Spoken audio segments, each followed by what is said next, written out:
Dito sa palengke ng Oroquieta City at sa Calamba, Misamis Occidental. Hindi kilo-kilo ang yaman, kundi baso-baso.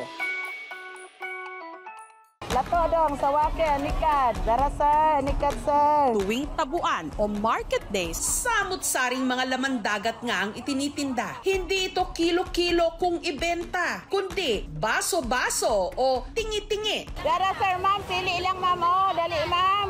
Makapili ka na, 30, 20, 50. Si Jessica, nagbebenta ng lukot.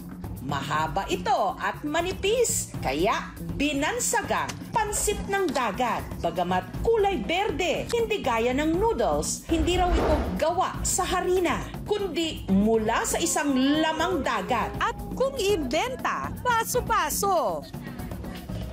Sarap, matamis-tamis. Mo nang gitawag siya glukot kay kanang nagkumbol-kumbol bitaw siya itlog po daw ng dunsol.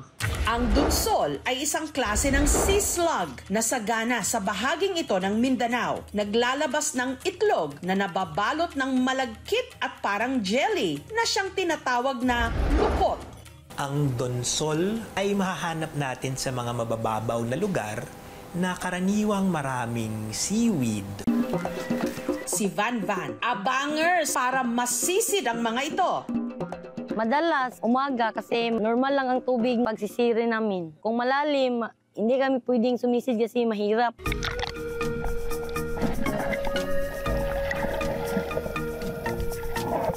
Ang mga itlog ng dunsol kadalasang nasa seagrass o damuhan sa ilalim ng dagat.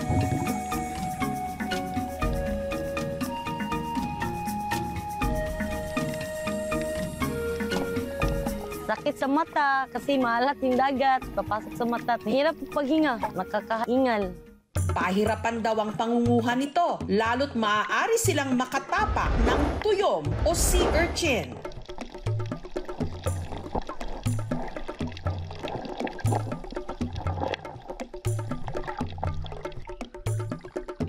Minsan po matitini kami pagkuha, tinitiis lang namin yung sakit hanggang mawala. Saglit lang naman po yung sakit. At hindi raw malulukot ang mukha mo sa pagkain ng lukot dahil pwede itong papakin ng hilaw. Parang sutanghon, maasim-asim at matamis-tamis. At pwede ring ikilaw. Maglagay tayo ng suka para kilawin. Ito na po, pwede na po siya natin kainin. Lamiak kayo, uy. Minsan, 100. Kung hindi po siya season, 50 per glass. Nakadepende po sa season po ng panahon.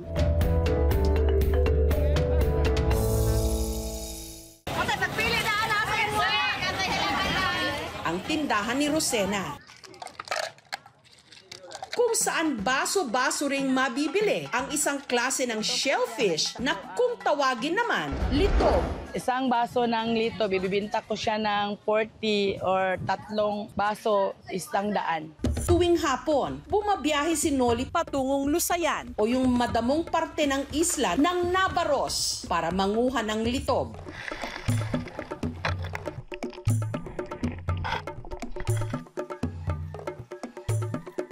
Dili to siya manganga, dili kakakita og litob kay isip pagtanaw nimong oras rapunto siya lapok ba kay nalibon man siya kay wa man siya manganga. Ang mga naiispatan niyang litob, isa-isa niyang dinampot. Among ibutang sa bangka.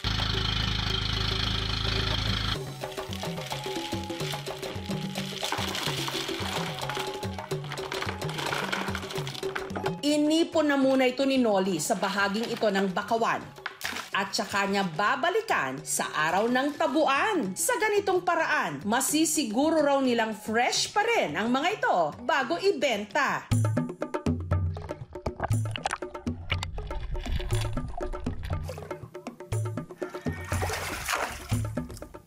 Kada araw, 80 na baso ng litob ang naibibenta ni Rosena. Nung noon, ma'am, malaki pang baso. Ngayon, maliit na kasi mahal na ang kumpra namin, ma'am.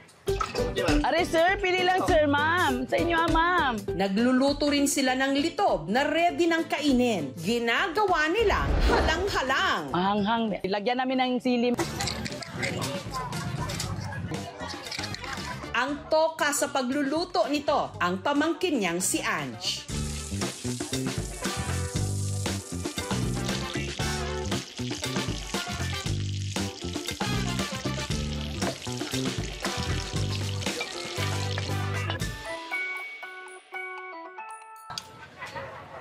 Sarap nga pulutan. Ari ma'am, nailito ba rin ma'am? Lukot balat ma'am, gusto, kinason, ay swakig tuyong. Nang dahil sa pagtitinda ng litob at iba pang lamang dagat, nakaahon daw ang kanilang pamilya sa hirap. Nakabili ako ng lupa, nakabili ako ng yung sasakyan sa dagat, yung pag-aaral sa mga anak ko. Malaking pasalamat ko sa yaman ng dagat ma'am kasi nakatulong po sa aking pamilya.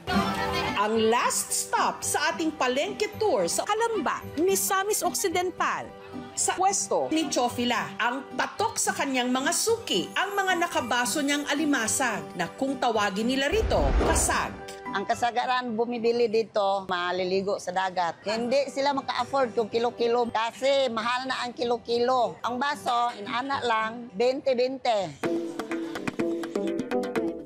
Si Butsoy, 4 na dekada nang nangunguha ng kasag. Hinahinay lang ang lakaw. Makabantay man sila basta mo kasa ang tubig. Tago dayon sa buho siya. Mupaak na siya. Dako pa to. Lisod to dakpon. Mamaak man yun na siya.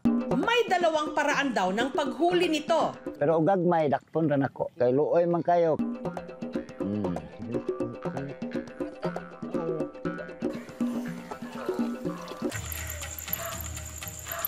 Ang mas malaki naman, pinapana. O ya, anak na ko na inat. Pag inat, buhi. Ego ng kasag. Paspas ang tubig saka pataob. Ligani kabot pulo. Pangulam ra, pansudan ra to ma'am. Ang mga ibinabagsak na kasag kay Chofila, ready to eat na. Tagpiti ang isang takos. Sobrang lambot. Masarap itong gawing ginataan na lagi raw noong request na ulam ng yumaon niyang mister. Maalala ko siya pag mayroong kasag. Kasi pag nandoon kami sa baybay, manghuli kami ng kasag. Pag abot sa bahay, luluto kami din. Kumakain naman. Lagyan na natin ng kasag.